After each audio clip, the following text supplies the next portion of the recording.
Is there anything about that scene that seemed familiar to you? That seemed familiar to me.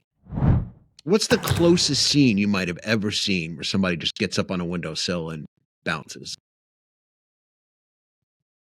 I don't know. Were you a Game of Thrones fan? I've seen it. Okay. I mean, I can't. Yeah, I watched the whole series. I wouldn't say that I'm a huge fan, Right. but So it's you've seen the whole series, you said? yeah. I've seen the So you whole remember when series. Tommen jumped out of the window? Oh yeah. Oh Can I show you something? I sure. actually edited the two scenes together and Did lined you? them up. Yeah, I lined them Oh up. So I'm going to show okay. this to you really quick. Oh no. Okay. So Tommen is on the right side. Mm-hmm. You got Mozart playing on the left side, Mm-hmm.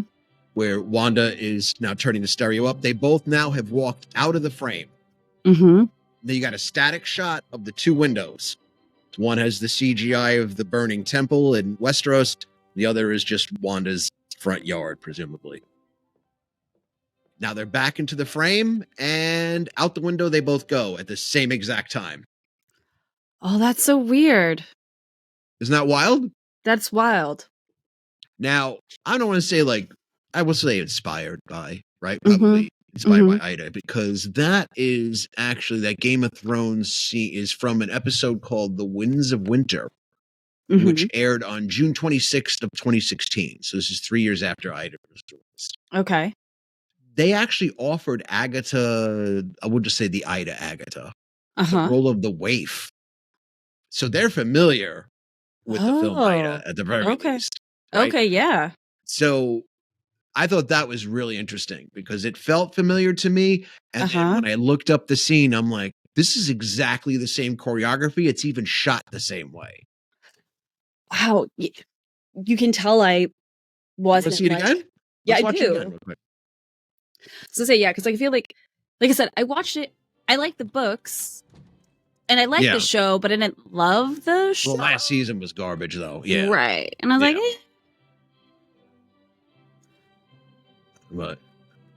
But you're absolutely right. Dismissive of the season. No.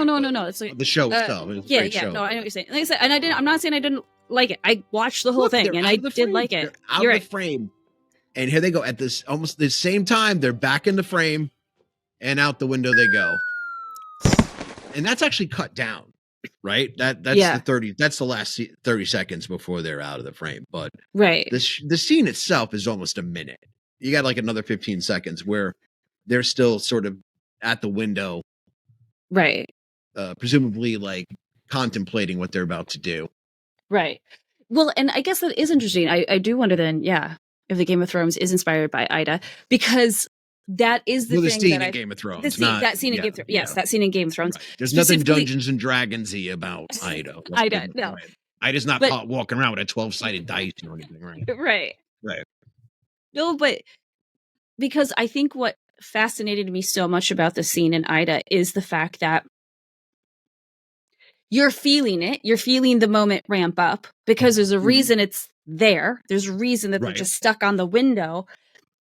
But it's that I feel like every other version of some sort of suicide, where somebody's going to do something like they did, like fall out a window, jump off a building, whatever, there always seems to be a pause. There seems to be, there's always like almost like letting you know it's going to happen. Like, this is what's going to happen. We're doing this. Right. Exactly. And that is not what happens in Ida. No. She's, like you said, she cranks up the stereo.